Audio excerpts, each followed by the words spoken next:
and director of the program in bioethics, which is exactly what you say. I think it is ethics in biology and medicine, and the director of the program in Bioethics and American Democracy, two things that we love here at the Ethics and Public Policy Center. He serves in advisory and teaching roles at the Brownstone Institute. Hopefully you guys have read publications from them, the Zephyr Institute, the Paul Ramsey Institute, the Simone Weil Center for Political Philosophy, and of very important significance to everybody, regardless of where you stand in the medical freedom movement. He is a plaintiff in the landmark free speech case, Murthy versus Biden, challenging government censorship on social media, period, full stop. Aaron is an incredible father, husband, doctor, and leader in this movement, and I'm so grateful to have him here with us today. Aaron, Dr. Kheriaty, how are you? And welcome to the show. It's great to be with you, my friend. And you have to call me Aaron, no more Dr. Kheriaty. Okay, but it's so important. Your title is important. You have accomplished so much, and we are just so grateful for you and everything that you do. So thank you for being here. I know you're such a busy man. Yeah, great Aaron. To be with you, Nicole. How are you? Speaking of, I mentioned very quickly your lawsuit against the President of the United States of America. I know you guys had an oral argument March 18th. Let's just dive right into it. What is going on with that lawsuit? Can you give us a little bit of background? Sure, absolutely. Yeah. So this case originally was known as Missouri v. Biden, and then the appeal to the Supreme Court on the injunction, which was what happened a few weeks ago. That case is known as Murthy v. Missouri. But the background on this case is that 5 private plaintiffs, myself, my colleague at Stanford, Jay Bhattacharya, my colleague Martin Kulldorff, formerly of Harvard, they're well known for having co-authored something called the Great Barrington Declaration that was in favor of focus protection and opposed to lockdowns, school closures during COVID. And 2 other plaintiffs, a woman named Jill Hines, who runs a health freedom group in Louisiana, and a journalist named Jim Hoff. We've joined 2 states, the state of Missouri and the state of Louisiana, suing the federal government for alleged unconstitutional suppression of First Amendment free speech, specifically on social media. So what we're alleging, and what documents that we've retrieved so far on discovery are showing, is that the government has been coercing, pressuring, manipulating, leaning on the social media companies to do their bidding, specifically to suppress speech that the government considers to be a threat to their agenda, basically. And the private plaintiffs originally were submitting information to the court related to being censored because we were critics of the government's preferred pandemic policies. And so a lot of the initial evidence we submitted to the court was related to censorship of basically disfavored opinions on COVID and critics of the government's COVID policies. And we had some evidence as well of election interference on the part of the federal government. So it was mostly COVID and election. But one of the things that's happened, Nicole, is we got more and more documents on discovery. We have 20,000 pages now of documents of basically communication between the federal government and the social media companies. We've done 6 full-length depositions, which are of various defendants, which have provided also invaluable information. What we discovered is actually the federal government, not only have they been censoring and pressuring social media companies to censor, but they've been doing it on a range of topics that went far beyond just COVID and election integrity. So they've been, the State Department was involved in censoring people who were critical of our foreign policy, people who are critical of the support for, monetary support for the war in Ukraine. People were critical of the way in which we withdrew from Afghanistan. The Treasury Department has been censoring people who are critical of the federal government's monetary policy. Right. You take any lightning rod issue in American public life, including domestic issues like abortion and gender ideology, the federal government basically had its thumb on the scale and was trying to, through various complicated mechanisms that we can get into in the course of our conversation, was trying to literally control the flow of information online and control what Americans saw in their social media feeds 85% of Americans today get their news either from social media or from click-throughs.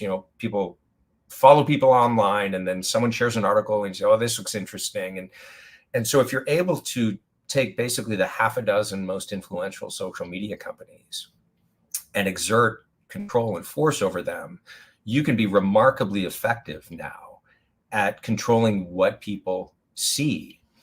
And one of the things that I'm trying to help people understand in regards to this case and the significance of this case is that many Americans think, well, I'm not like Nicole. I don't have a podcast.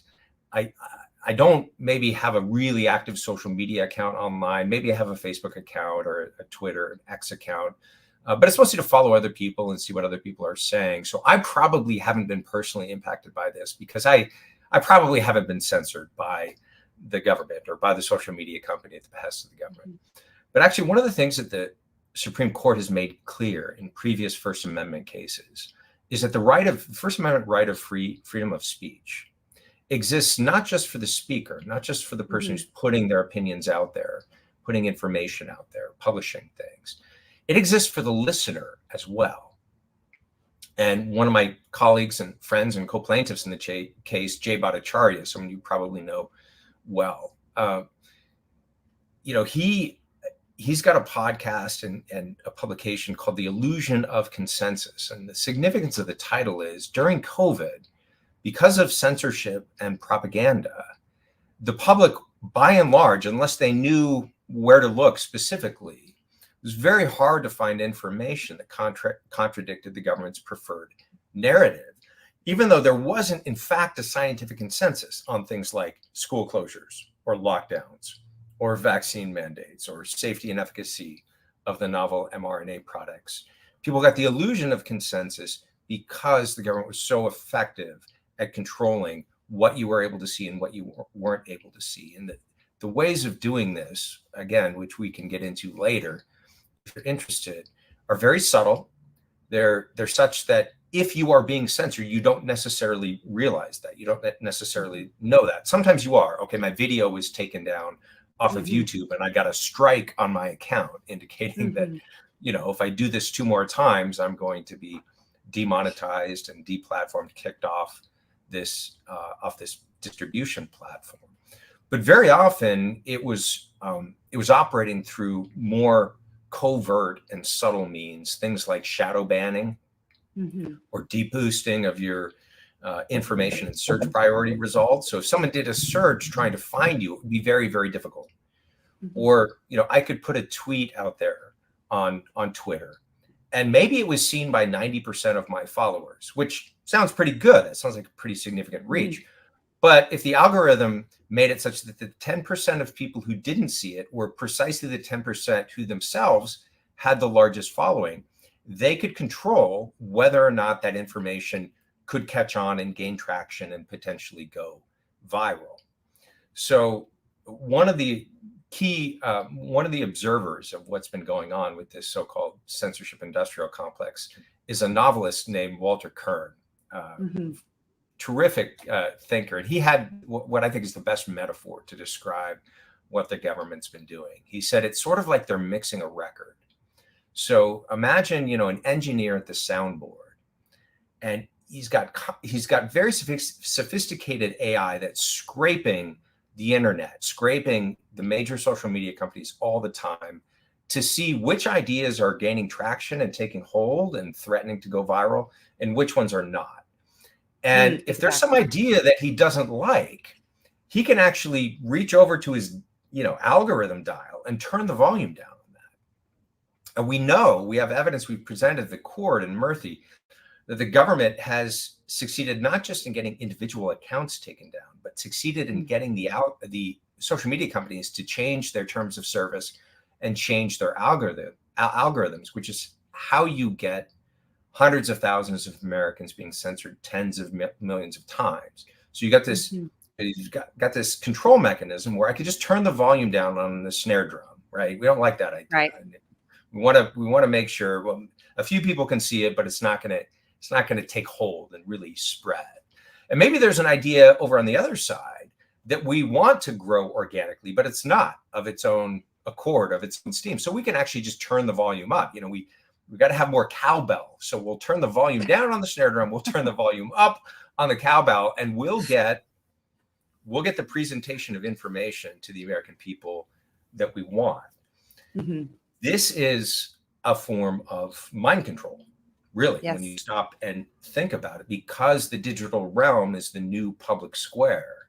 Mm-hmm. Through these behind the scenes backdoor, largely invisible mechanisms of control, you can have profound influence over the thoughts and the behaviors of the American people, including, their voting patterns and their personal life decisions related to their health and so forth. So getting back to the Murthy case, we have presented so much evidence to the court, and you're a lawyer, so you'll understand this, but I'll explain it to the audience. We petitioned the court even before the case went to trial for something called a preliminary injunction, which is basically, we've got so much evidence already on limited discovery that we think the court, rather than waiting the 2+ years it's probably going to take for this case to finally wend its way to a final decision and through all the appeals and everything else, we think the court needs to intervene now to stop the government censorship from happening. And, it's a pretty high legal threshold to get a preliminary injunction. You can get denied an injunction request, but still prevail in the final ruling. That's not unusual. So we have to show that there's going to be irreparable harm to the defendants or people who are similarly, or to the plaintiffs rather, people who are similarly situated. If the courts don't intervene immediately to try to put a stop to this. And the district court judge issued a 155-page ruling last July 4th. I think I saw that. Deliberately did it on a federal holiday, which is very unusual, to drive home the point that this is a really important issue for civil liberties in America. And he granted our request for a preliminary injunction against 5 of the federal agencies that we had named as defendants: the White House, the CDC, the FBI, the Surgeon General, and a little-known agency called CISA. Thank God. The government, thank God, exactly. It was a terrific ruling, and he said some really astonishing things in that ruling. He said, for example, if what plaintiffs allege is true, and by issuing the injunction, he indicated, looks like it's probably true. One of the criteria is it's likely the plaintiffs will prevail in the merits of the arguments.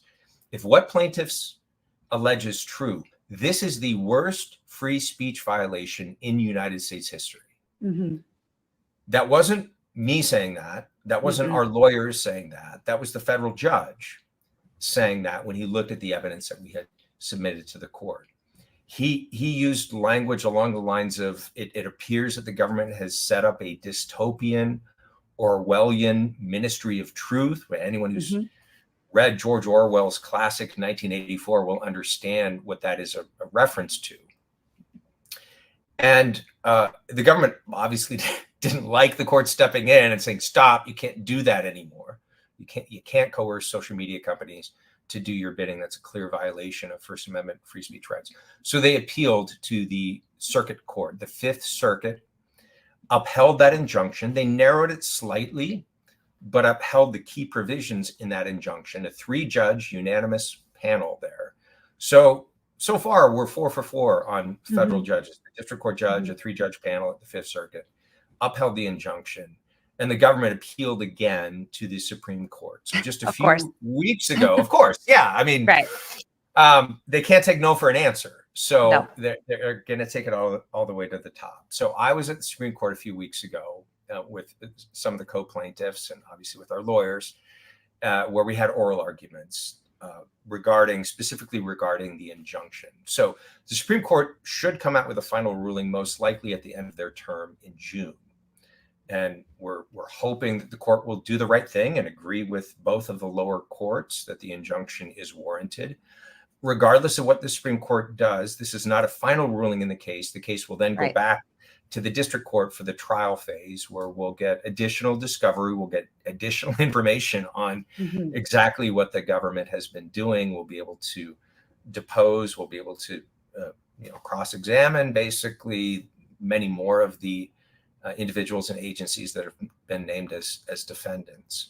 So I think this is important not only to have the courts intervene and hopefully put a dent in the government censorship industrial machinery, but also to educate the American people, first of all, that this is happening, the scope of what's happening, and why it's important, why something that most of us, I think, for most of our lifetimes, whether on the left or the right, this has never really been a partisan issue in American history. Why most of us probably take First Amendment free speech rights more or less for granted. It's, I think, up until the last 4 years, very few Americans had the experience of being censored either by a private company or by a private company at the behest of the government. You can have all kinds of legal debates about whether the social media platforms themselves, acting alone, should be able to censor. My view is that they shouldn't. You know, we could talk about that later if you're interested. But no one doubts that the government shouldn't be able to censor. Well, I should say, up until recently, no one doubted that the government should be able to censor. One of the kind of discouraging and worrisome things, though, that we saw at the Supreme Court during oral arguments was some of the justices don't actually seem to believe in the First Amendment any longer. They see it as an obstacle to government action. And I'll mention Justice Ketanji Brown Jackson, the newest member of the court, who, you know, she's been dunked on quite a bit on social media, I think justifiably for this. At one point, she said to our attorney making the case, "It seems that your argument would hamstring the government in important ways during important times, you know, like a public health crisis or something like that." And the irony seemed to be lost on her that, as we all learned you don't have to go to law school to understand this, as we all hopefully learned in high school civics class, the whole purpose of the First Amendment and the entire Bill of Rights, the first 10 amendments, is precisely to restrain the government from infringing on the rights of individual citizens, right? The whole purpose of the First Amendment is, Justice Jackson, to hamstring the government. And also in particular, go ahead. So sorry. Yeah, well, it was rather shocking to hear her say that. And in particular, I don't want to put words in your mouth, but in particular during times of crisis or war, or emergency, that's precisely when we're most tempted to toss civil liberties and constitutional protections overboard. And those are precisely the moments that our founders had in mind for why these things have to be, you know, a sharp dividing line that you just don't cross. Is precisely when you're tempted to abandon civil liberties that you actually need them the most.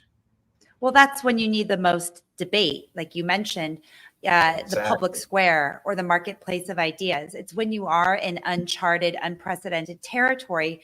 For example, a novel virus, a pandemic involving a novel virus, and then new vaccines that have never been tested before in human beings. That's exactly the time that we need to be sharing information. If we actually, and you remember when we were fighting against Assembly Bill 2098 in California, that was what we called the medical noose around doctors who were giving alternative therapies or treatments or advice surrounding the virus, COVID-19. Answers the fastest is when you're all sharing information and ideas and helping each other cancel it out, because I tried this over here, it didn't work. I tried this seems to be promising. And that's how you actually achieve success and development. And if you want to do it fastest, especially when people's lives are at stake, you want to free flow of information. So it's antithetical. And there's hundreds of years of Supreme Court precedent to support what you just said. And people will probably be surprised to hear that the U.S. Supreme Court, you know, one of the seminal cases regarding free speech was about citizens that were distributing communist manifestos. And it was during the war. It could have been during the Cold War. I'm totally blanking on the name of the case right now, but they were taken away. They were prevented from passing out this information. And I remember in law school, people were like, yeah, no communist manifestos, you know, no USSR manifestos or whatever they were about. And the U.S. Supreme Court overturned the lower court's rulings and said, absolutely not. Yeah. You cannot do that. We're at a war. We're on the brink of war. And that's precisely when that information needs to be shared, because in the marketplace of ideas, the good ideas will float to the top and the bad ideas will be struck out of civic discourse. So what you're talking about is, and with no disrespect to your case, this is not a novel concept. And it is very alarming that she would say that. It should not be a controversial case at all. Another famous First Amendment free speech case had to do with defending, actually the Supreme Court, again, upheld the right of neo-Nazis to march through Skokie, Illinois, which was a town that had a disproportionately high number of Jewish individuals. So neo-Nazis marching through Jewish neighborhoods. All of us find that distasteful and disgusting. Right. But the court rightly recognized, as with dealing with the Communist Manifesto, the court was not endorsing either Marxist ideology or neo-Nazi ideology. What the court was saying is the best way to deal with these ideologies is to get them out there and subject them to critique, let people show their true colors, and let the best ideas come forward to deal with that and answer that. And the minute you try to suppress them, the minute you anoint a government official or anyone else as the arbiter of what's true and false, you're opening yourself up to all kinds of abuses, because those in power, if you give them the right to censorship, spend most of their time, in fact, not censoring false ideas. They spend most of their time focused on censoring true ideas that happen to be threatening to their interests. And that's exactly what happened during COVID. That's exactly what we presented to the court in the Murthy case. And for purposes of our legal arguments, we don't have to establish that what I said or Jay said or Martin or Jill was true. But the fact is, much of what we said was true, and the government was the one that was mistaken. And the government later came around to acknowledge our position. So the CDC now endorses my position that we shouldn't discriminate between the vaccinated and the unvaccinated, because vaccines don't stop infection and transmission, and natural immunity is robust. That's precisely what I got censored for saying. And my only crime was being 9-10 months ahead of the curve of the public health establishment. So it is, I think, it's not legally necessary to establish that what we said was true, but it's worth pointing out that we were censored precisely for being correct. And the government doubling down on a mistaken policy, refusing to pivot or change course, and slapping down or silencing any critic of their policy, that is a recipe for stagnation, for bad policy going on much longer than it should be. That's removing one of the key kind of safety or corrective mechanisms to help us change course if we start doing something that's not working, or that is starting to prove to be harmful. We need to be able to pivot and go in another direction. Censorship doesn't allow that. Censorship tries to fixate the quote unquote current scientific consensus as unassailable. Then you've just spelled the end of science, right? Science and censorship, medical progress and censorship, they're totally incompatible. Science relies on hypothesis, on conjecture, testing, refutation, argumentation, refinement.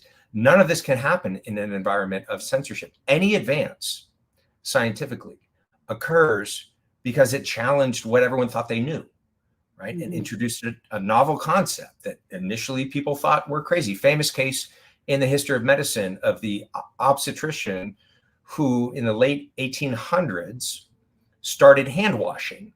And he did the study in the hospital to show that if I wash my hands, then rates of infection and pregnancy complications for these women and newborns are lower.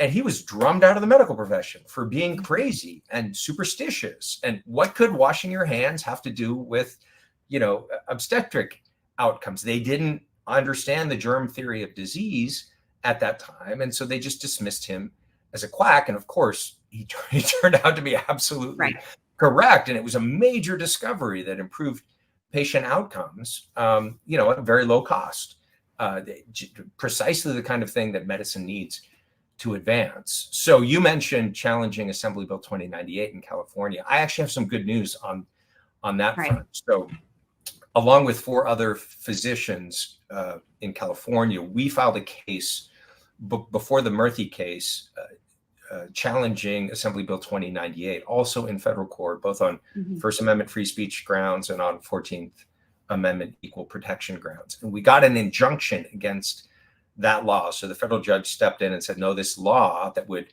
gag physicians, it was basically a gag order on physicians, saying any physician who contradicted what the law called the current scientific consensus on COVID could be punished by the medical board, including potentially losing our medical license. So this was a very, very chilling law. And of course, physicians, the whole notion of the current scientific consensus on something that was rapidly evolving, like COVID, is hard to know. So the net effect of the law was basically, I'm not going to say anything that contradicts the California Department of Health. I'm just going to read from a script. I'm going to be a robot rather than a physician trying to tailor my recommendations to the individual needs of my patient. So we challenged that law. The court stepped in and enjoined the law. And then seeing the writing on the wall, the legislature and the governor basically reversed the law legislatively. So they slipped into another healthcare bill. We're just going to cross out that, that thing we introduced. I've never seen that before. Ago. Yeah, it was really something. Wild. Nobody saw that. Like he just said, it was probably a 5-page bill if you printed it out, and it was the last sentence on one of the paragraphs, and we casually revoked AB 2098. And it's interesting, you call it a gag. I think that's a euphemism. We called it the noose because they were revoking or they were planning. And we saw Dr. Huang, for example, where they revoked his medical license. And if you can't work, you can't provide for your family. I mean, I'm not suggesting that anyone would kill themselves, but you're killing his profession, his income, his livelihood, and affecting his or her family irreparably. So a gag. No, you're right. Yeah, my metaphor was too weak and yours is much more apt. Because I think you're being kind. Yeah, this went beyond censorship. I got fired from my job at UCI. Exactly. That's a pretty severe penalty, but I still am practicing medicine in the state of California. If they take away my license, my ability to practice medicine is gone. So that's about as severe a professional penalty as you could have for a physician. Especially after all those years, I mean, decades of training and education and practice. It's not something that you can easily recover from, especially with your skills and expertise. So, it's the same thing that these things, I feel, as you are describing the Murthy case that's pending right now before the U.S. Supreme Court, we're talking about social media. It's a little bit not lighthearted, but people are like, oh, social media, it's not that big of a deal. But the ramifications of what the government, it's not just taking down some posts. It's what you said. I mean, the censorship and the removal or the complete erasure of information from the public square, from the marketplace of ideas, resulted in tens of millions of people's deaths. So it's a very, very big deal. And I think that what you're describing are almost like collateral damage to the ultimate goal, which is what you wrote about, the rise of the biomedical security state. I mean, that's ultimately what they want to do. They don't want you to be able to have discernment, to be able to discern, to make decisions independently, and then to basically, you don't even know that you're being compelled or forced to make decisions that are going to usher you and your children and your families into this state, like we saw the Green Pass in Israel, like we saw in New Zealand, like we saw in places in Europe, that you will be, if we had allowed those digital vaccine passports, those verification programs to roll out in California and the country, that's where we would be right now. And it was all because of what you're just describing and what you've been fighting this whole time. So I think this is a very, very important case. Do you feel that when you go out and you're speaking, do you feel that people know about this case? And that's how I want to talk about it. Yeah, people who watch the courts carefully have at least heard of the case. They're aware that there's a few important social media cases or big tech cases before the court this season. A lot of folks now have heard of Murthy. I mean, it was front page news when we were at the Supreme Court. It was front page news in all the major papers when we got the injunction from the circuit court. Mm-hmm. So, people who are paying some attention to the court are aware of the case. But I think what most people are not aware of is the nature and scope of the censorship. It's not just a few government officials picking up the phone and screaming at a Facebook executive, although that happened, right? Right. Throwing a tirade, dropping F-bombs, berating them, saying the president is very unhappy with you. I wrote a piece called The White House COVID Censorship Machine with one of our lawyers that describes Rob Flaherty, the director of digital communications at the White House, doing this. That aspect of the censorship is easy to understand. What's harder for people to understand, what people, it's more difficult to wrap their heads around, is that the government has basically outsourced a lot of this censorship work to government cutouts, to third party, I call them quasi-private because they're not really private entities. They're, some people have called them gongos, government organized NGOs, places like the Stanford Internet Observatory, the University of Washington, has a censorship, and they don't call it censorship. They always refer to disinformation. Graphica, the Atlantic Council. Yeah, it's always about safety. Information Safety Committee. Yeah, exactly. So these are places that train people to do censorship work, that run censorship operations 24/7 and are flagging posts and funneling things through this government agency called CISA to the social media companies. So when journalist Michael Schellenberger describes this as a censorship industrial complex, the industry part of industrial should be taken literally. Like you can have a career in this. You can go someplace and get an undergraduate education and internships in what they call disinformation research euphemistically, but is actually, they're not researching anything. They're not publishing things in, academic journals.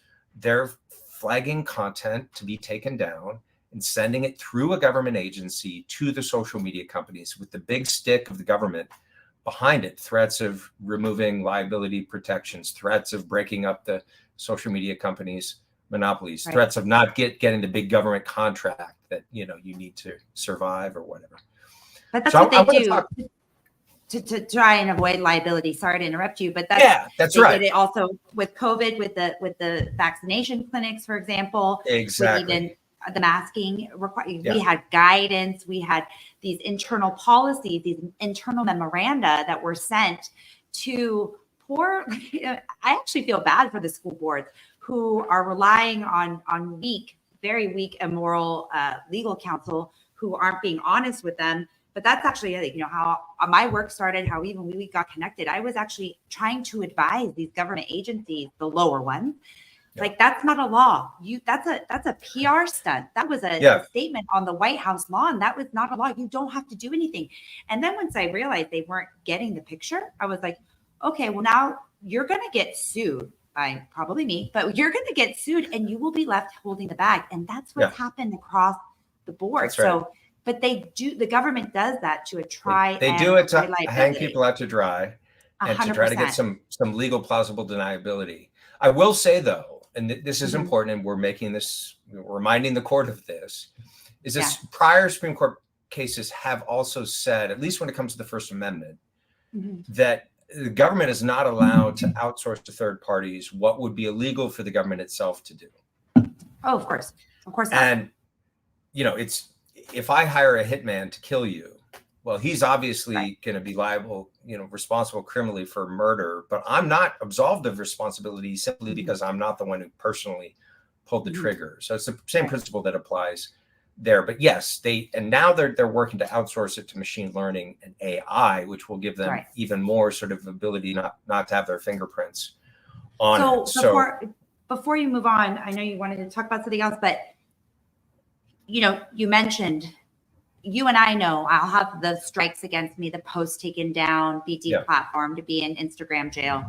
But for people who don't know, and I've had to diversify platforms like this is why the show came about, because I have so much information, so many good connections, people that are a wealth of knowledge and experience that I was afraid to put on Instagram because I knew it would get taken down. I don't want to Yeah. waste anybody's time. And it put a target on my back. So we had to spin this out. But for people who don't know that maybe half of their, original, explore button search results are being flushed down the toilet. Yeah. What can we do as everyday American citizens to guard against this? So it's important to try to find platforms that are more amenable to free speech than others. I mean, I think Rumble's working hard to be a free speech video platform. I think Elon Musk has made some significant efforts to make Twitter, now known as X, more friendly to free speech. It's not perfect, certainly, and I've talked to Elon about this. I think, when he took over, we went from Twitter 1.0 to Twitter 2.0. It sort of regressed since he stepped down as CEO to maybe Twitter 1.7. So it's better than what it was before he bought it, but it's certainly not perfect. And there's a need for also new technologies and new ways of decentralized ways of communicating with one another to create these parallel structures of communication, of information sharing, of journalism, civil society. I publish a newsletter. This is shameless self-promotion here. I publish a newsletter on Substack. And for my money, the best independent journalism is being done now on Substack. I'll mention my friends, Michael Schellenberger, who publishes on at a place called Public on Substack, Matt Taibbi, who publishes, he calls it Racket News on Substack. These guys are following the censorship issue very, very carefully. The problems with the growing surveillance state, all of this is on their radar screen. So Substack's been a great platform, I think, for independent journalists and independent writers to speak directly to subscribers. And you can monetize it. You can have, a free version. You can have a paid version. So support platforms like this. Go seek out independent voices that are doing good work on these platforms. I think the information is out there, but you kind of have to know how to look for it. And I've been fortunate to discover a lot of these, friends and colleagues now working in this space.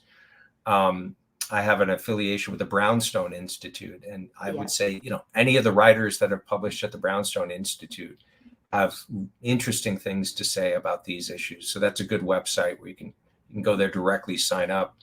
They didn't pay me to say that, but, directly sign up for their email list. And then obviously seeking out podcasts and conversations like yours. I mean, for my money, the most interesting conversations are happening on long form podcasts, not on the evening news where you get a 10, 15, 20-second soundbite to try to unpack a complex and important issue in American public life. And Americans are voting with their feet. The push before the advent of podcasts was everyone has a short attention span. You gotta package it up and spoon feed it to people in little tiny sound bites. And I think no one expected that someone like a Jordan Peterson or a Joe Rogan, who would have a 3-hour conversation with an interesting person, would become actually not just popular, but more popular. I mean, more listeners than CNN and Fox and MSNBC. So fortunately, we've seen the rise of some of these kind of new medias that are really opening things up. And I think that's precisely why we're seeing a censorship crackdown now, because that's a threat to the establishment. That's a threat to the elites. Yeah. Well, and it's not funny. I don't mean to say it's funny, but I always call that the silver lining, because what they tried to do to us in COVID was to scare, physically separate us, lock us apart from each other. So we're not meeting at the playgrounds or at the coffee shop or in our offices sharing, oh, I got COVID. This is what happened. My mother-in-law got it. This is what happened. This is what worked.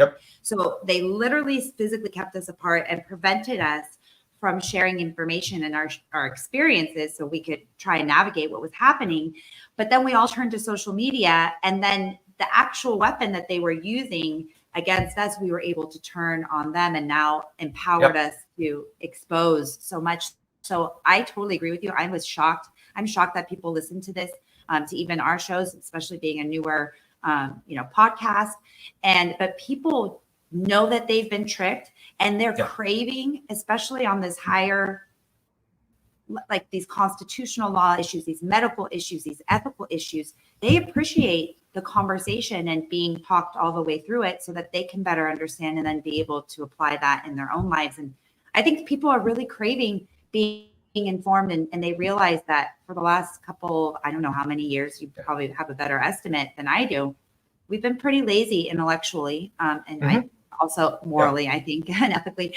And I think people see what almost just happened to us and are prepared, arming themselves with tools, information, and knowledge so that doesn't happen to us again. So and most ordinary Americans, they have a nose for BS. They can sort of sniff it out. Well, I may not be an expert in virology or epidemiology, but I can spot a logical contradiction. I have, I still have common sense and rationality. And I know that any policy that says when I walk into the restaurant, I should be wearing a mask. And as soon as I sit down at my table, I can take I mean, I'm not an expert on infectious disease, but I can see that obviously makes no rational sense. And people are tired of being lied to. So I agree. They are hungry for meaningful information that takes them seriously. Like, we're all intelligent, rational people that want to do the right thing for ourselves and our families, and just stop propagandizing me. Stop talking down to me. Stop telling me to shut up because you're not an expert. Right. Well, but the problem is that the government has an uncanny knack or ability to identify something that is so personal to large swaths of the community of society to override that rationale. And that's what we saw with COVID, is people were so overridden with fear that they didn't listen to their guts. They didn't listen to their hearts. They knew that this was wrong. They knew that leaving their, grandparents alone, isolated, just in general was wrong, but certainly during the pandemic. They knew that masking children, they saw the data, they refused to look at the data. We see that right now with the Israel-Palestinian conflict. I think we see that with gender affirming healthcare, in quotes, because that's not what it is. But they are able to prey on our human insecurities, our human uncertainties, and just our fallibility, just our religion, our sex, or gender. I hear you. And I will tell you that October 7th for me as a freedom fighter was probably one of the most painful days. And this sounds like so insensitive because I'm not Jewish. I'm not Muslim. I've never been to Israel. I've never been to Palestine. But as a freedom fighter, to be able to see what was happening that day on a global level and to see the reaction, I was like, they found the next hook. That's right. It was a wedge. Look where we are. Again, it was a wedge. Yeah, it was a wedge. Very, very effective. It was heartbreaking for so many reasons. But to see that, despite everything we've been through the last 4 or 5 years, we actually hadn't made as much progress as a collective, as humanity, as I had hoped. That was really painful, and it's not anybody's fault. That is a horrible, horrible thing that happened. But anyways, I'm just saying we need to be conscious. It's a conscious effort. It's a conscious effort. It's constant work to have the intellectual humility to say, I may be feel very convicted on this issue, but I still have something to learn from everyone, right? And to be able to have civil dialogue and civil conversation with people with whom I have profound disagreements, because there's going to be something that I can learn from that person. They may not persuade me to go over to their other side on this or that issue, but they do have something meaningful to say. And I have something meaningful to say to them as well.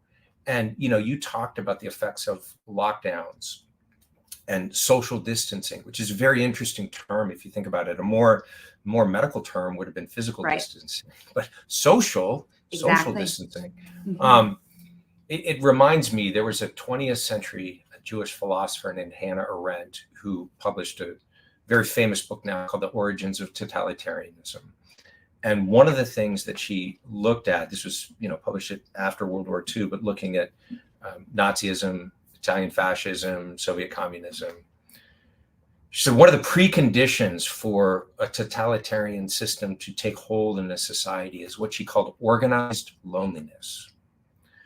And it seems to me that with lockdowns, school closures, and social distancing, we had the most profound form of organized loneliness that has ever been accomplished in human history globally. And that's scary. Another important political philosopher of the 20th century also studied the totalitarian systems of the 20th century, a man named Eric Voegelin. He said the common feature of all totalitarian systems is not mass surveillance, which we have in the United States, by the way. I don't know if you saw what happened in Congress this week, but it's not concentration camps and secret police, men in jackboots and barbed wire fences. He said, as horrifying as all those things are, the starting point and the common feature of all totalitarian systems is the prohibition of questions. The regime monopolizes what counts as knowledge, what counts as rationality. And if you raise your hand and ask any inconvenient questions about that, like, is it really a good idea to close all the schools, even though children are at low risk from COVID? Or how do we know that this novel technology has been adequately tested in human population, or whatever? You just, the regime does not sit down and debate with you. Oh, why do you think that? Oh, let me present my reasons for thinking the contrary. They simply, for the Nazi, you're just infected with Jew consciousness. For the Soviet, you're just infected with bourgeois consciousness. You're obviously not within the realm of polite, rational conversation. We're going to exclude you, and we're going to shut you up. And if you don't shut up, then we'll lock you up, right? That's sort of the next step. And the other thing that he and Arendt both pointed out about a system like this is that initially you need those external punishments. You need the secret police and the concentration camps and the kind of external forms of punishment. But in a perfectly realized totalitarian society, you actually have to imprison far fewer people. You have to surveil far fewer people, because everyone becomes a potential informant. Everyone is surveilling everyone else all the time. As the ideology is internalized, people start self-censoring. And then the end point of that process, they're self-censoring without even realizing that they're self-censoring. So you're in a prison where you don't realize you're in a prison and you can't see the bars. And that's the most perfectly realized form of totalitarianism. Absolutely. And so I mean, that's a long-winded, somewhat academic digression, but my point is, why is censorship so important? Right? Why is the ability to pose inconvenient questions, the ability even to be wrong? I mean, we have the right to be wrong. We have the right to conjecture something and hypothesize something and then later change our mind. And well, no, it didn't pan out that way.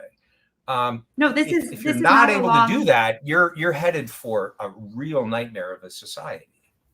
Right. I mean, your lawsuit is fighting two things that people need to draw from that answer. Is one, we are facing a totalitarian regime. That is who we have in government. Anybody who is attempting to do what Aaron and his colleagues now have proof of is a totalitarian form of government. Number one. Number two, your lawsuit is exposing that and trying to prevent that. But the first realization, because people, and this is not a political, I say it all the time. I've never voted for Trump. This is not an endorsement of Trump, but just so people understand, they have always accused him of being an authoritarian, totalitarian candidate. Regardless of whether he is or he is not, I don't know. But certainly who is in office right now, who is overseeing the White House, the CDC, CISA, the NIH, all of these organizations is a totalitarian leader. So people need to get on board with that, and that's really important. So let me tell you about CISA. Go ahead, go. So go for it, Aaron. This is your day. This is your platform. Let's do it. I often ask people how many three-letter federal agencies they can name, right? And a really well-informed American can maybe name a dozen. Okay, well, there's the CDC, the FDA, the FBI, the CIA. I could probably rattle off a few more if I stopped and thought about it. the Department of Defense, the Department of this, Department of that. And then I asked them, do you know how many federal agencies there are total that your taxpayer dollars are funding? And the answer is there are 434, most of which most Americans have never heard of, obviously. Right. Well, one of those agencies that most Americans have never heard of, fairly new, it was conceived in the waning days of the Obama administration in 2016. It was finally approved and funded by Congress in 2018. So it hasn't been around for very long. And CISA stands for the Cybersecurity Infrastructure Security Agency, a brilliant government acronym that has the same word in it twice, just in case you wondered what they were about. Super and they're efficient. supposedly, yes, exactly, supposedly set up to protect our digital infrastructure and our critical infrastructure from things like cyber attacks or other forms of sabotage, computer viruses and so forth. Protect the grid so that nefarious foreign actors don't try to take us down. Well, most Americans, I think, have some notion of what our digital infrastructure is and what our critical infrastructure is. In 2017, the first director of CISA, Jen Easterly, who's one of the defendants in our case, said, well, part of protecting our critical infrastructure is protecting our election infrastructure. And CISA stepped in to take control at the federal level of election integrity, which has traditionally and constitutionally been a state by state issue. The states are responsible for elections. And then she went a step further and said, and part of our election infrastructure is our cognitive infrastructure. So CISA needs to be protecting our cognitive infrastructure. Now, our listeners may be thinking, well, I think I kind of know what our digital infrastructure is. And I sort of probably know what our election infrastructure is, like make sure the voting machines aren't hacked or something like that. But what's our cognitive infrastructure? In the queen of all government euphemisms, our cognitive infrastructure is literally the thoughts inside of your head. Yeah. So CISA very quickly pivoted to censorship, and they became the central clearinghouse, the nerve center of the government censorship apparatus, through which these government cutouts, the quasi-private entities I mentioned earlier, and other federal agencies fund their censorship demands to the social media companies.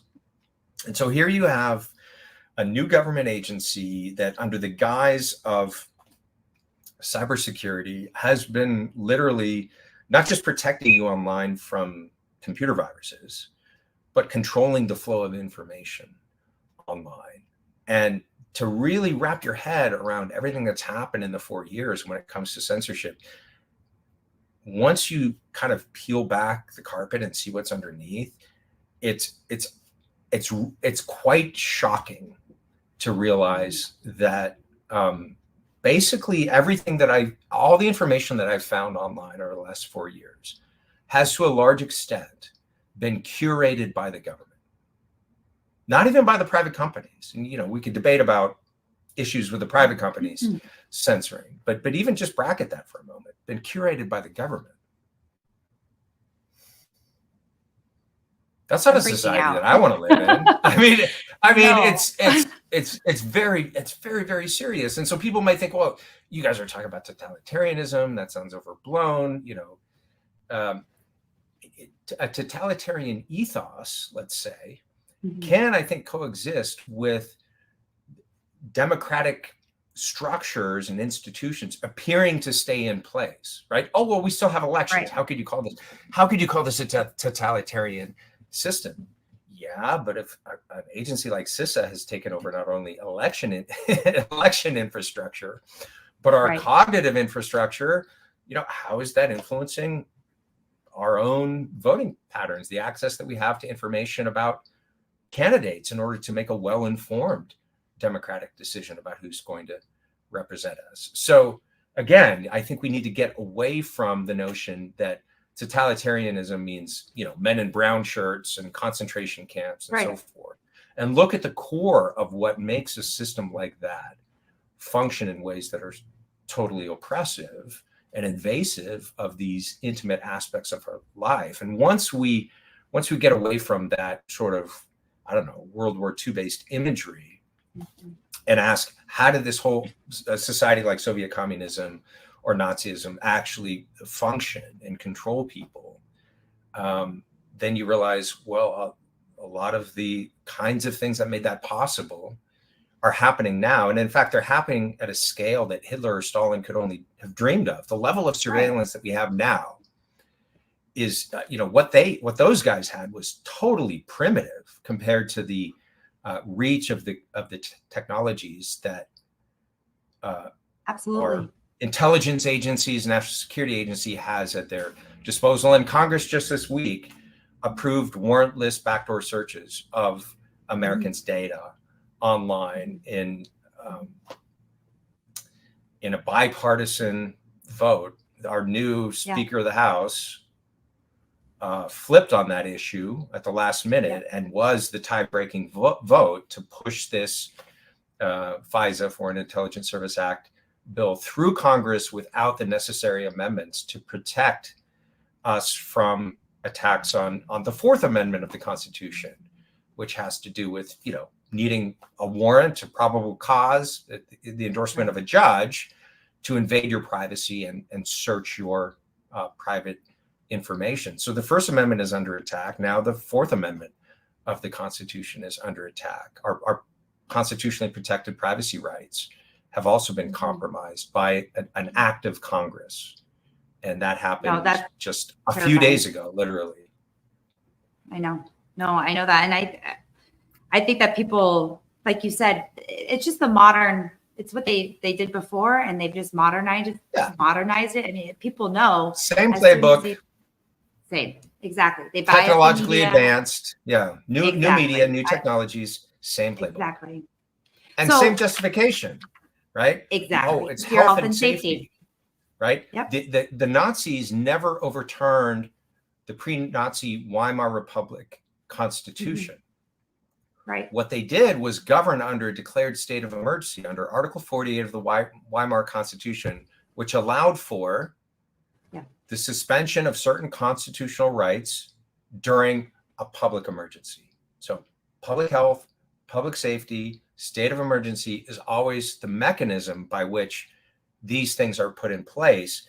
And in the case of Germany, that state of emergency lasted 12 years, virtually the entirety of the time that the Nazis were in power.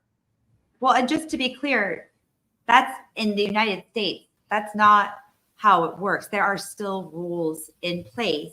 The Constitution and your constitutional rights are still exist even in the state of emergency, even though the government has tried to brainwash you and gaslight you into believing that they don't.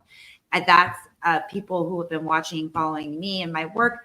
I just had a live with Peggy Hall. We have a seminal case here in Orange County, because in Orange County during the local emergencies, because in the United States you have hyper local, like city declared emergencies, then you have county emergencies, and then you have statewide emergencies. And then if you can and exert your control in the area that you have most direct impact, which is locally, then you can control the declarations of emergencies, end them or maintain them in your cities, and then your counties, and then your state. And if you can end enough emergencies, then you can end the statewide emergency. And if enough states end their emergencies, then you can end the federal or national emergencies. And so people, Hitler suspended constitutional rights. Here, they tried to brainwash you into believing that they had suspended that you didn't have them that they didn't exist. But that is not true. So people, exactly. So that's not true. Thank you for making that point. I mean, we had to remind the Supreme Court that there's no pandemic exception in the Constitution to the First Amendment. Exactly. It exists. And if we allow that, if we buy that, exactly. Sorry. I was just saying, if you believe that law, create perpetual emergencies, even if it's a short-lived emergency. In California, we've had weather, immigration, COVID, potential fires, and then they keep, it's a slippery slope where they keep expanding the parameters. So we were living in a potential, what did they call it? Like a torrential downpour or whatever it was going to be, an atmospheric river. We were waiting for so we were in a state of emergency for a potential atmospheric river, whatever that is. So they'll just keep broadening those powers. What they used to call rain. reported emergencies Yeah. to keep you suspended forever. That's exactly right. And we've seen efforts to create other infectious related public health emergencies. I mean, monkeypox, that's pretty short lived, but there was, the WHO declared a monkeypox emergency. Right. There are climate advocates, who have advocated for rolling lockdowns to deal with the climate emergency. So this reframing of other issues as public health issues, one of the reasons they're doing that is precisely because that health-related state of emergency has proven to be a useful fulcrum to gain power. Mm-hmm. So everything from racism to climate now can be considered a public health issue, and then at some point we can declare it a public health emergency. Mm-hmm. So where do we go from here? How, in your profession, where we want to get information for ourselves about how to remain healthy and strong and vigilant, where do we go as everyday citizens to get that information to protect ourselves and our children? So I'll mention again the Brownstone Institute. I'll mention some of the independent journalists on Substack, Michael Schellenberger, Matt Taibbi, and others are doing great work there. Paul Thacker, Marian Damasi are independent health journalists that have, I think, really excellent reporting on health-related issues, evidence-based. So go to alternative sources like that, find podcasters like Nicole Peterson and others who are having conversations with people outside of the controlled, I will call it, I don't want to call it the mainstream because it's artificially created by censorship. It's a kind of controlled funnel or a controlled center. You got to work a little harder to stay informed and to find sources of credible information, but they're out there. The second thing that people can do, because, our audience may be thinking, well, I don't have a microphone like Nicole or Aaron. I'm not part of a major censorship case at the Supreme Court. What can I do? And I think the first thing that I would tell all Americans is start noticing that when you are self-censoring. Because once they can get us to self-censor, that's much more effective than any external carrots and sticks that they use to shut people up. It's not to say that you should, in every social context, say every thought that comes into your head all the time. No, there is discretion and there is context-based speech and so forth. But I think one of the things that happened, especially during COVID, was that people started biting their tongue and just not saying things that were patently obvious to them because they sensed that I'm not supposed to say this, right? And sometimes all it takes is for one person to, raise his or her hand and say, no, I'm not buying it. I mean, it just, that doesn't add up, right? That what you said last month completely is contradicting what you're saying this month. You're allowed to change your mind, but you haven't explained to me why you've changed your mind, or you just expect me to follow along like a mindless lemming. No, I want an explanation. I want an answer. So ask inconvenient questions. Sometimes if someone just jumps into a conversation at the dinner table or in a social context, it breaks the ice and other people can then feel empowered to say, yeah, no, I agree with Aaron. I mean, I that always seemed like nonsense to me. And, I do think censorship is a bad idea, actually. And it's not the right way to handle disinformation or whatever the issue is that you're talking about. So I think all of us have a role in society to do that. If you get a resistant, probably 10 to 15% of the population that just refuses to go along with authoritarian or totalitarian measures, then it's game over, right? They need a very high degree of compliance to make this work. And unfortunately, we had some dissidents during COVID that I think got us out of it sooner than we otherwise would have. We didn't have a sufficient critical mass of dissidents to stop much of the nonsense from happening, but we did slow some of it, and we did kind of get out of it and recover from it, I think, more quickly than we would have. But it doesn't take a supermajority. It takes a strong, grounded, but firm minority to stand up and say, no, I'm not going to go along with that.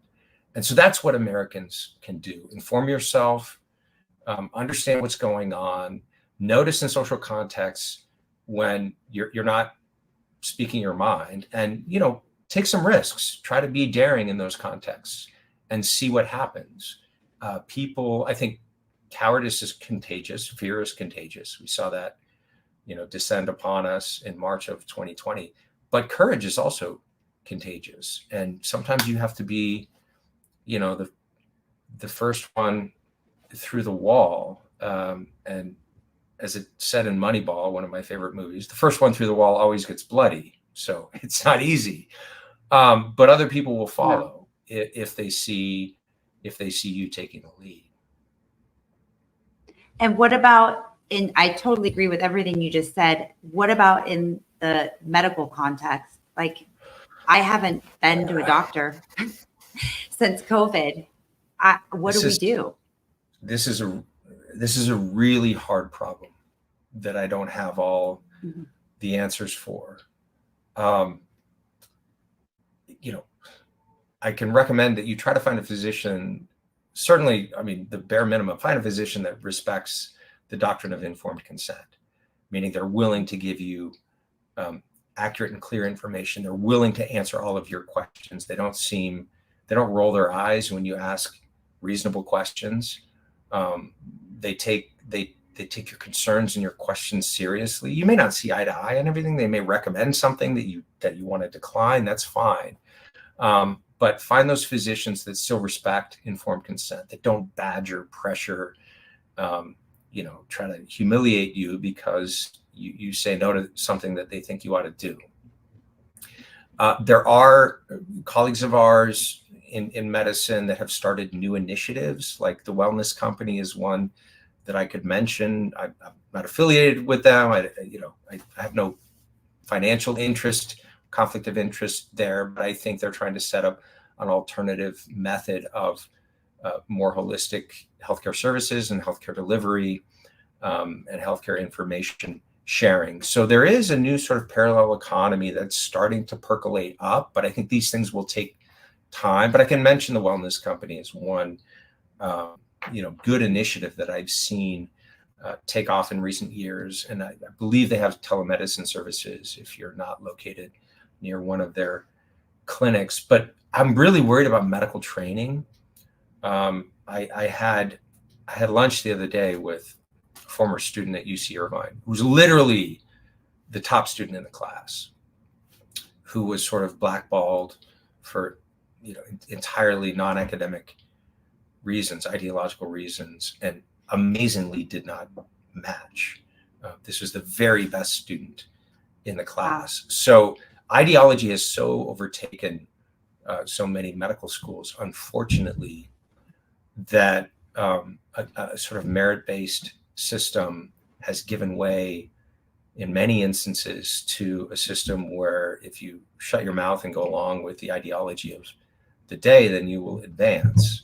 And if you don't, no matter how skilled you are, no matter how good you are, no matter what kind of physician you would make, you can be punished severely. And I think that should be an extremely worrisome trend to anyone who someday, all of us someday will probably be needing a physician's care. I think we're starting to see some cracks in that edifice. Things in gender affirmative care, that whole house of cards is really starting to collapse. I've been watching that issue for the last 10 years, actually, and I would say the last month is the first time that we've seen major pivots and major turning points on that issue with the publication of the so-called WPATH files, which my friend Michael Schellenberger and Mia Hughes released a few weeks ago. And the CAST report was commissioned by the National Health Service in England. These two recent publications have really exposed gender affirmative care for the abusive kind of quackery that it is. And this will go down in medical history, in the same category as frontal lobotomies and the Tuskegee syphilis experiments. I mean, it's been a medically disastrous enterprise that was never evidence-based, and it should be very clear to anyone willing to look at the evidence now that that's the case. So we're seeing gender clinics shutting down, especially overseas. I think the United States is going to take longer before we start seeing that. But that, these changes are happening. I don't want to be all doom and gloom. People should know that, courageous pushback will eventually have an effect. Medicine can't continue along its current course forever. I mean, the public will just not stand for it. The public needs, everyone is vulnerable to illness, right? Most people, when they go see a physician, it's against their preference, right? It may not be against their will, but it's certainly against their preference. I mean, who wants to go see a doctor, right? We do it because illness makes us vulnerable. And we do it because, in many cases, the doctor is the one who has the means at his or her disposal to try to help us, to try to cure us. If you have appendicitis, you probably need to go under the knife and get that thing out before it ruptures and kills you. And so you got to be able to trust surgeons to some extent.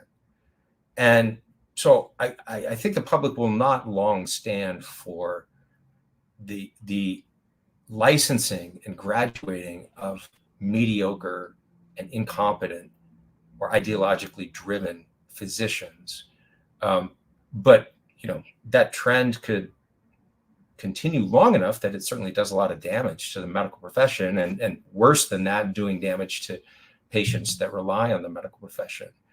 But I think that we should remember that in certain ideologically driven areas of medicine, public health, and so forth, we have seen positive developments in the last year or two. There are some very good new initiatives underway that are sort of growing out of or being built on the ruins of medical and other institutions that have utterly failed us and have utterly, betrayed the trust of the public. So I'm neither an optimist nor a pessimist, but I'm always a person with hope, because human ingenuity and human creativity has, shown that we have the capacity for societal and cultural and institutional renewal. And so for me, it's an exciting time. It's kind of a scary time, when it comes to some of the stuff that we've talked about today, but it's also an exciting time to get involved in these fights and, talk to people, share information with family and friends. Some of them will be close to it and they won't want to hear it. Others will be open to it. And, bit by bit, people come around, and that has an effect on society and culture. We have to win in the courts, but we have to win in the court of public opinion. The courts, right or wrong, the courts are influenced by the court of public opinion. These are human beings at the end of the day. The judges are not you'd like to think of them as totally dispassionate, just applying the law to the particular case. But, everyone involved in the legal profession knows that the human elements are very, very present in all of this. And so it does matter if the public has realized what is going on, is really not happy about this whole censorship regime. That will force the judges to really look at the evidentiary record and pay attention to it and take cases like this seriously. So I think all of us have a role to play, and no one should feel powerless. And with that, what do you, with everything you've been working on, what do you want your legacy to be? Or what do you, at this point in your career, what do you think it will be, and what do you want it to be? I don't know. I try not to spend too much time thinking about my legacy. I just try to deal with the next problem in front of me. I'm a very flawed individual. I'm far from perfect. I get a lot of things wrong. I do a lot of things wrong. But I suppose I hope people would remember me for someone who's willing to take risks to try to make the world a better place, for my children and my grandchildren. I mean, I think that's what motivates me, is to try to leave this place a little better than I found it, or at least, at least do my part to try to pass on a world to my descendants that is a place that people would want to live, a place where they can continue to exercise their freedom and their faith, and live in a healthy community and have robust and flourishing families. I think that's what everyone wants. That's, again, not a partisan issue. So, if people can look at what I've tried to do professionally and say, well, he may have succeeded, he may have failed, but he gave that a try, then I think that would be a wonderful legacy. And before we wrap up, what should we be looking out for coming from you? This loss, or the ruling on the Murthy case. Yeah. You have your book. What else how can we support you and your work and your lawsuits? Yeah, so I'm pretty active on X or on Twitter, so you can follow me there. You can follow my Substack, Human Flourishing. Almost all of the content is available in the free version, but if you want to support my work, you can sign up for the paid version as well. So that Substack is called Human Flourishing, or you could just do a search for my name plus Substack. And I post there regularly updates on what's going on with the case, updates on the broader censorship issue, including what's happening in other countries, because the global censorship push is it's global. It's certainly not confined to the United States.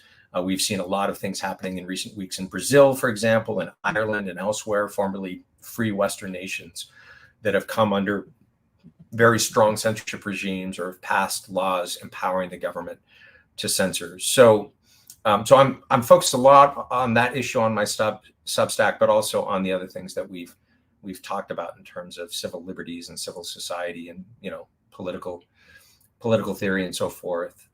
So I would say Twitter and Substack are the two best places to keep up with my work. I've got a couple more books in the pipeline, one on my experiences in medical school and another one on an Italian philosopher that nobody's heard of called Augusto Del Noce. So those will hopefully be coming out in the next year or two.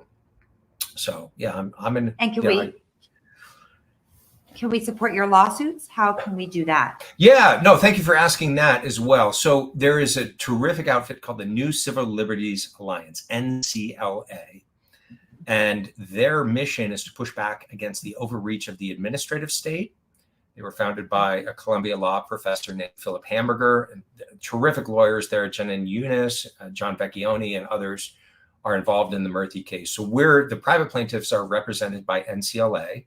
You can certainly go on their website and click on the button to donate or support them. They're an eminently worthy organization to support if you care about civil liberties and constitutional rights. They're doing a lot of the work that the ACLU has abandoned. This should be an ACLU case.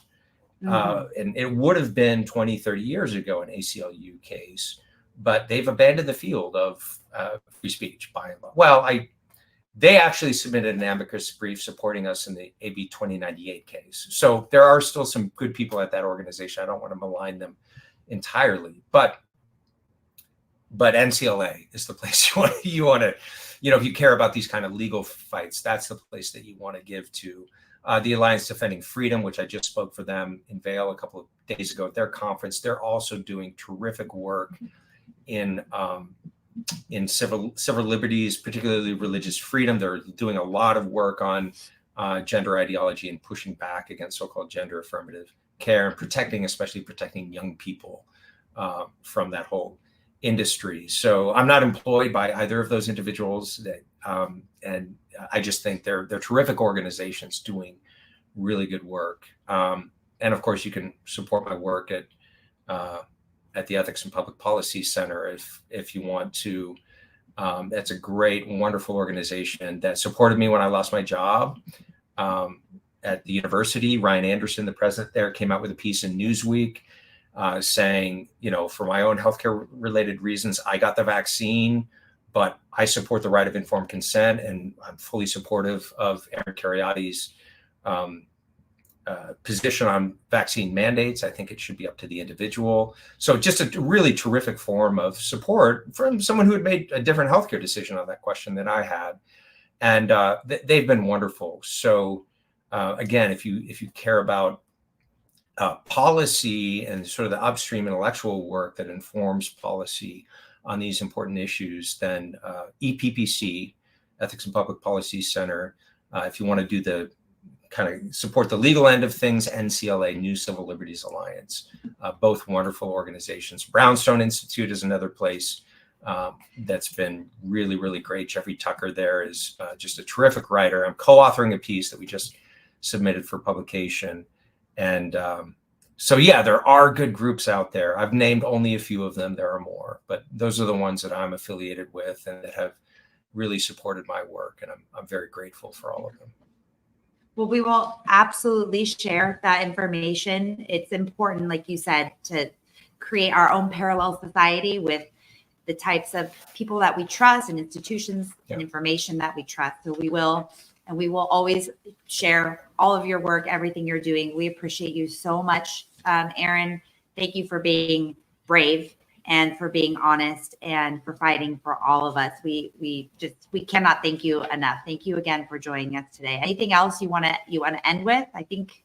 Well, I can't no, think I of just want to better, but please. I want to thank you. You've been too kind in praising my efforts, but you've been in the same trenches, doing the legal work, doing now the communications work. So one of the great things about the carnage of the last 4 years is actually, in the midst of all of that craziness, meeting other wonderful people like you, and we're neighbors. We're living in living in the same county.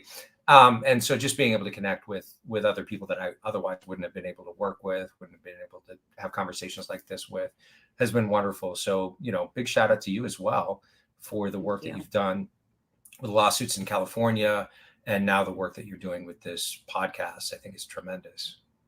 Thank you so much. Well, hopefully we will have you here again with even more updates, better news, and just please don't ever stop fighting. We are right there with you. We will never stop fighting with as well. So thank you so much for joining us, Aaron, and I hope to see you soon. Cheers. Cheers.